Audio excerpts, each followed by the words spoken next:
নাম বললে ওখান থেকে দাদা এসে হাঁটাহাঁটি দিয়ে দেবেন। ঠিক আছে, খুব বেশি সময় নেব না, কারণ অনেক কথা বলছিল আমার অভিজ্ঞতা আছে, উনি অনেক কথা বলেছে, কথা বলার মতো আর জায়গা নেই।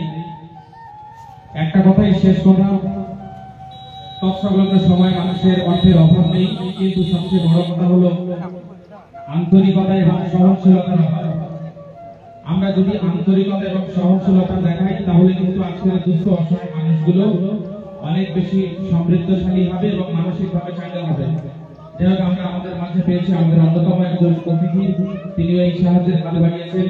সহনশীলতা যদি আমাদের মধ্যে না থাকে তাহলে আমরা কিন্তু পথ চলতে পারবো না। আমরা 1 মিনিটে ওনার থেকে কয়েকটা কথা শুনবো যে আমাদের এই উদ্যোগ দক্ষিণ চব্বিশ পরগনার মিনি ফুটবল লাভার্স অ্যাসোসিয়েশন যে আমরা যেটা করতে চলেছি বা গুটি কয়েক মানুষের সমন্বয়ে আমরা যেটা করবার প্রয়াস নিয়েছি, এই প্রয়াসটাকে উনি কিভাবে দেখছেন ওনার থেকে একটা দুটো লাইনে কথা নেব এবং তারপরেই যারা বসে আছেন অনেকক্ষণ থেকে আমরা ওনাদের নাম ধরে ঘোষণা করবো। প্রত্যেকের উদ্দেশ্যে বলছি, আপনাদের নাম বলবো, আপনারা সামনে যাবেন, আপনাদের ইফতার সামগ্রী নিয়ে নেবেন।